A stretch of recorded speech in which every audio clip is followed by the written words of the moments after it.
Tirdən istəyənə müsəlman demək olar. Əgər cahilliyindən eləyirsə, bilmirsə, eləyir. Gedib bir dənə orada əllərini qaldırsa, ona deyəmərik o saat.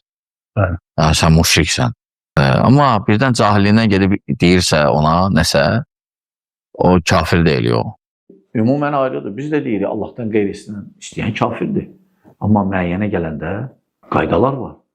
Elhamdülillah, alimlər cahilliyi üzr görüblər, alimlər ümumən deyiblər, amma müəyyəndə gətiriblər, şərh veriblər. Biz təkfir edirik, hüccət çatandan sonra. Hüccət çatmamış olmaz. Hüccət çatsa, bəyan olunsa insana bilsə, başa düşsə artıq, ondan sonra israr eləsən, onda hə. Təkfir edir alim. Şirkçilər İmam Şafinin adından gətirirlər ki, İmam Şafi rahiməhullah nədir, cəhaləti üzr görməyib.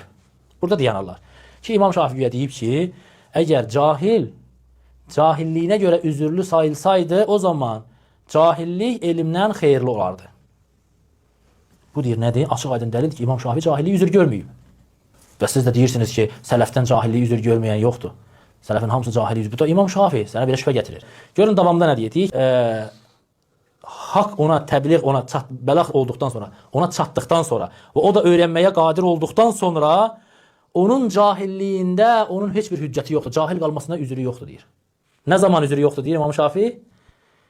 Haqq ona çatdıqdan sonra, artıq ona öyrənməyə qadir olduqdan sonra cahilliyində heç bir hüccəti yoxdur.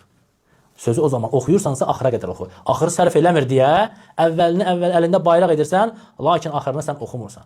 Allah sizə yaxşılıq versin. Bu sualı verən deyir, qəbrə ibadət edənlərin müəyyən fərdlər olaraq kafir olduğuna etiqad etmək yalnız alimlərə xas olan bir məsələdir. Yoxsa bu, avamlar üçün də vacibdir. Allahdan başqasına ibadət edən hər bir kəs, istər alimlərdən olsun, istər avamlardan, istər şəhərlilərdən, istərsə də bədəvlərdən müşrikdir. Sənin ona üzürlü saymağın, bu cahildir deməyinə gəlincə, Allahu ələm. Cahilliyin də həddi hududu vardır. Bu adam harda yaşayır? İslamdan uzaq ölkələrdə yaşayır və heç bir şey bilmirsə, o cahildir.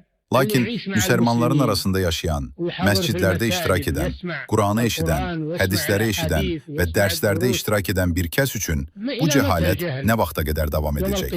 Qiyamət günü onun bu cahilliyi ortadan qalxacaq. Bu doğru deyil.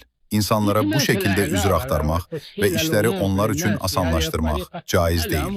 Bu murciə məzhəbidir. Murciə məzhəbi indi bizim qarşımıza öz övladlarımızdan olan bəzi insanların əli ilə çıxır. Buna görə də biz bundan çəkinməliyik. Bəli.